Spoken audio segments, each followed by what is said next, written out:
This classic Italian lemon ricotta cookie is somewhere between a cake and a cookie. It's soft and tender when you bite into it and melts in your mouth.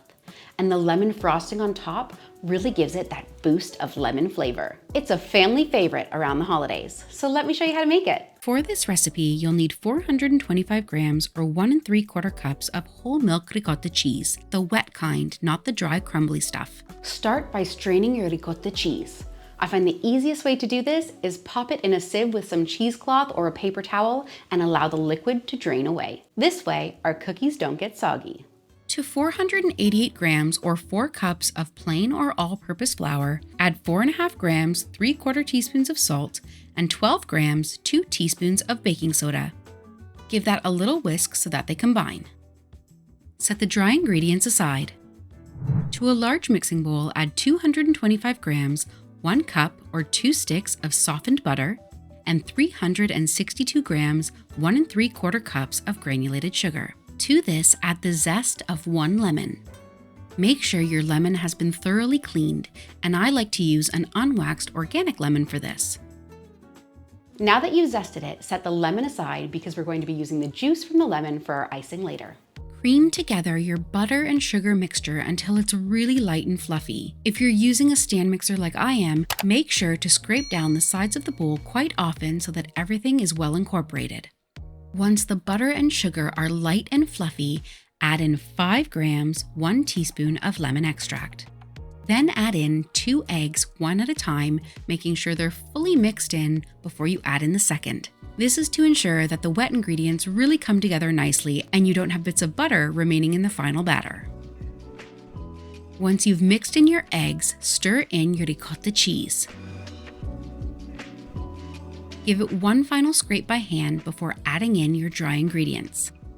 I like to stir my dry ingredients in by hand so that we don't form any extra glutens. This keeps our cookies really tender and soft. You can use a hand mixer if that's easier, but just beware, your flour might go flying, so start on a low speed.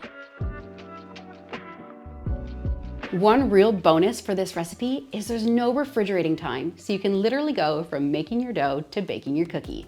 I'm using a 2 tablespoon cookie scoop to portion out my dough onto parchment-lined baking trays. The cookie scoop helps to give nice, rounded cookies, but if you haven't got one, don't worry. Just use 2 spoons and dollop the batter onto your tray. Preheat your oven to 175 degrees Celsius or 350 degrees Fahrenheit.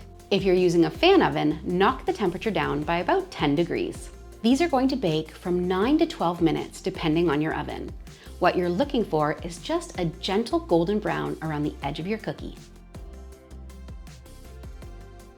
Let them sit on the tray for about a minute before moving them to a cooling rack.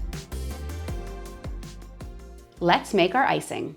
Sift 230 grams or 2 1/4 cups of icing or powdered sugar. If your icing is really lumpy, a great trick to get all of those lumps out really quickly is to just pop it in your food processor and give it a few pulses.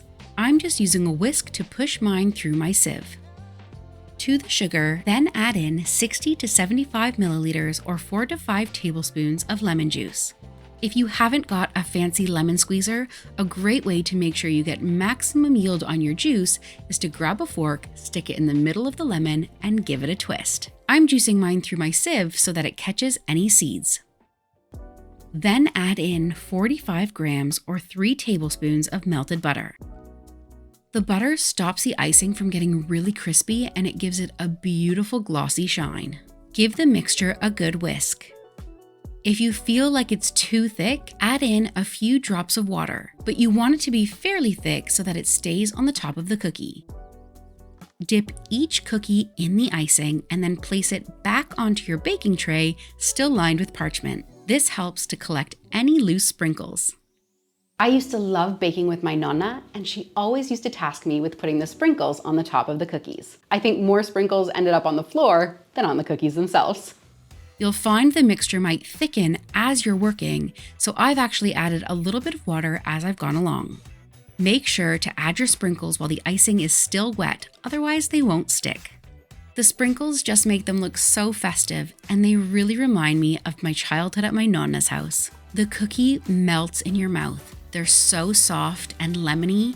It's more like a sweet cake bite than a real cookie. Absolutely delicious and perfect for any cookie plate. And if you're a lemon lover like me, you need to try my lemon torta caprese recipe. Not only is it gluten-free, but it is absolutely delicious. If you found this video helpful, please head down below and hit the like button, and why not share it with a friend? Thanks so much for watching, and I'll see you next week.